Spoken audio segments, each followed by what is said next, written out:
بخاری کی حدیث ہے، مسلم شریف میں بھی آئی ہے.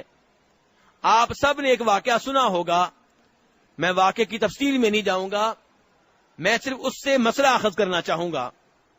آپ نے سنا ہوگا کہ جناب عائشہ رضی اللہ تعالی عنہا ایک دفعہ ایک سفر میں تھیں.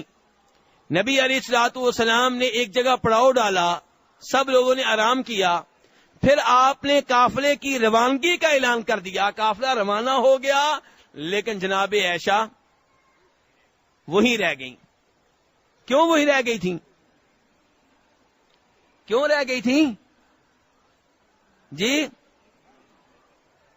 ہار تو گم ہو گیا تھا، لیکن کیا ہار اتنا قیمتی تھا کہ انہوں نے قافلہ ہار کی خاطر چھوڑ دیا؟ اگر ان کو پتا چل جاتا کہ قافلہ جانے والا ہے، روانہ ہو رہا ہے، تو کیا پھر بھی وہ ہار تلاش کرتی رہتی؟ نہیں.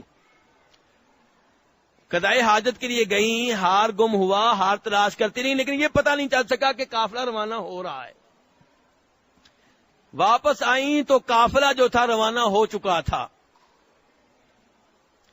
اور جناب عائشہ رضی اللہ عنہا کو اس سفر میں کس شکل میں لے جایا جا رہا تھا؟ کار میں بٹھاتے تھے کہ کسی اور گاڑی میں؟ کس میں بٹھاتے تھے؟ اونٹنی پہ. کس انداز میں اونٹنی میں بٹھاتے تھے جی؟ ہودج میں، جسے آپ آسانی کے لیے کہہ لیں کہ جیسے کئی لوگوں نے دیکھی ہوگی بچپن میں ڈولی کی طرح کی چیز آپ سمجھ لیں. ڈولی کی طرح کی چیز جسے عربی میں ہودج کہتے ہیں، اس میں جناب عائشہ کو بٹھا کر صحابہ کرام اونٹنی کے اوپر لاد دیتے تھے، بٹھا دیتے تھے. اب ہودج کو اوپر رکھنے والے کون تھے؟ صحابہ کرام تھے نا. صحابہ کرام کی ولایت میں کسی کو شک ہو جی؟ جناب عائشہ کی ولایت میں کسی کو شک ہو؟ قافلہ روانہ ہو گیا. پہلی بات تو یہ ہے کہ جناب عائشہ ولی ہیں، ولی کو ہار نہیں مل رہا. لوگ کہتے ہیں ہمارے ولی جو ہیں ان کو سوئی تک نظر آ جاتی ہے اور دور سے نظر آ جاتی ہے، جناب عائشہ کو ہار نہیں مل رہا. اور دوسری بات یہ دیکھیں کہ قافلہ روانہ ہو گیا، اللہ کی ولی کو معلوم نہیں ہے کہ قافلہ روانہ ہو رہا ہے.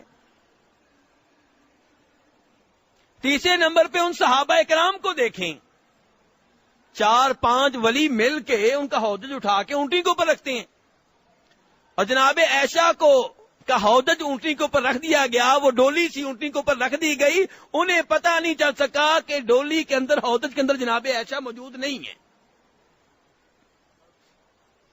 اور آج گلی محلے کا ہر ولی غیب جانتا ہے. آج گلی محلے کا ہر ولی غیب جانتا ہے، میرے گھر کی باتیں جانتا ہے. اور وہ اللہ کے عظیم ولی جن کی ولایت میں شک و شبہ نہیں ہے، وہ نہیں جانتے. کتنی عجیب بات ہے. آج کے یہ نام نہاد لوگ چھوٹا موٹا کوئی نہ کوئی شعبہ دکھا دیتے ہیں اور ہم ان سے متاثر ہو جاتے ہیں. اردو کی ایک کتاب ہے، آپ لوگوں نے پڑھی ہوگی، شہاب نامہ. پڑھی ہے نا؟ قدرت اللہ شہاب کی لکھی ہوئی ہے، کبھی اس کا مطالعہ کیجئے گا. اس میں قدرت اللہ شہاب نے 1-2 واقعات لکھے ہیں جو اس نے خود دیکھے ہیں.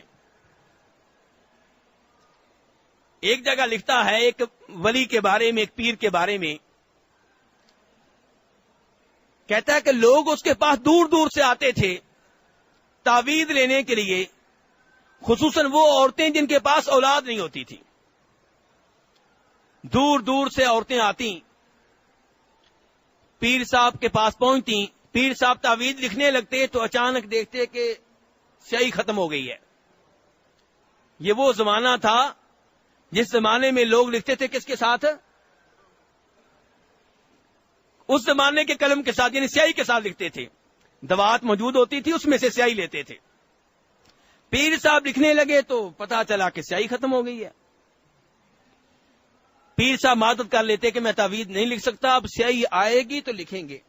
وہ آج کا زمانہ نہیں تھا کہ باہر دکان سے منگوا لیں گے، اب پتہ نہیں کتنے مہینوں کے بعد آئے گی. میاں بیوی مایوس ہو کے باہر آتے، چہرہ لٹکا ہوا ہے، باہر چیلے بیٹھے ہوتے، کہتے کیا ہوا؟ کہا پیر صاحب کے پاس سیاہی ختم ہو گئی ہے.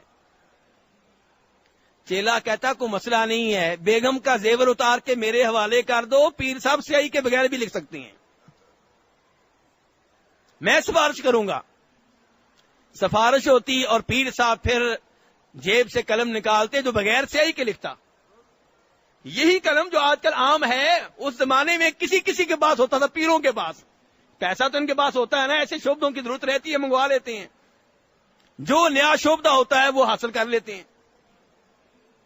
ایک اور پیر صاحب کے بارے میں اس نے لکھا ہے کہ ان کے بارے میں مشہور تھا کہ وہ رات کو ذکر کی مجلس قائم کرتے ہیں تو اچانک ان کے پیٹ سے نور نکلتا ہے، جیسے آج کل کئی لوگوں کو کرنٹ پڑتا ہے تو ایسے ہی نور نکلتا ہے. تو راز کیا تھا اصل میں؟ راز یہ ہے کہ اس زمانے میں نئی نئی آئی تھی یہ ٹارچ، عام لوگوں کے پاس نہیں تھی، پیر صاحب کے پاس تھی. ذکر کرتے کرتے اچانک بٹن دبا دیتے، لوگ کہتے لو جی نور نکل رہا ہے. تو میرے بھائی کہنے کا مطلب یہ ہے کہ جناب عائشہ رضی اللہ تعالی عنہا قافلے سے پیچھے رہ گئیں، اللہ کی ولیہ کو معلوم نہیں ہو سکا کہ قافلہ جو ہے روانہ ہو رہا ہے. اور صحابہ اکرام جو انہیں اونٹنی پہ بٹھاتے تھے وہ بھی جان نہ سکے کہ جناب عائشہ موجود نہیں ہے. اور نبی علیہ الصلوۃ والسلام اپنی بیگم کو چھوڑ کے کیسے چلے گئے؟ کیوں بھائی بتائیے، کیسے چھوڑ کے چلے گئے؟ کیا آپ کو معلوم تھا کہ میری بیگم قافلے میں نہیں ہے؟ اگر معلوم ہوتا تو اللہ کی قسم کبھی بھی اپنی بیگم کو چھوڑ کے نہ جاتے. جتنا احترام اپنی بیگمات کو آپ نے دیا کوئی اور نہیں دے گا.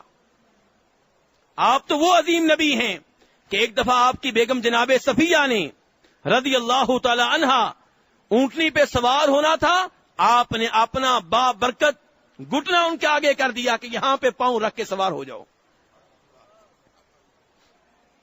نبی علیہ الصلوۃ والسلام گھر میں ہوتے تو اپنی بیویوں کی خدمت کرتے، ان کے کام کاج کرتے. یہ نبی اپنی بیگم کو چھوڑ کے جا رہے بھی کیوں؟ اس لیے کہ غیب نہیں جانتے، اس لیے کہ غیب نہیں جانتے، غیب کی اتنی باتیں جانتے ہیں جتنی اللہ نے بتا دی ہیں. غیب کی باتیں یقیناً نبیوں کو اللہ نے بتائی ہیں، ہمارا ایمان ہے، پورا قرآن غیب ہے. جنت جہنم کی باتیں غیب ہیں، لیکن نبیوں کا کل علم اللہ کے علم کے مقابلے میں ایک دو قطروں سے زیادہ حیثیت نہیں رکھتا. بخاری شریف کی حدیث ہے، موسیٰ علیہ الصلوۃ والسلام اور خضر علیہ الصلوۃ والسلام دونوں سمندر کے کنارے ہیں، سمندر کے قریب کھڑے ہیں. چڑیا آئی، سمندر میں سے پانی لیا.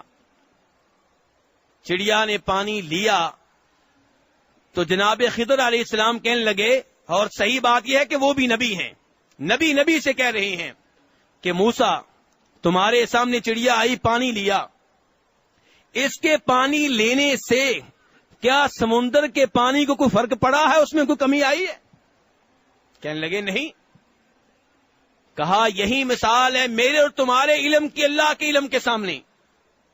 جو علم اللہ نے تمہیں دیا، مجھے دیا، وہ ایک دو قطروں سے زیادہ حیثیت نہیں رکھتا اللہ کے علم کے مقابلے میں. تو میرے بھائی اللہ نے اپنے نبیوں کو غیبی باتیں بتائی ہیں، کتنی؟ بے شمار نہیں. انہیں شمار کیا جا سکتا ہے، 10، 100، 1000، لاکھ، کروڑ، ارب، کہاں تک آپ جائیں گے؟ اور اللہ کا علم شمار کر سکتے ہیں؟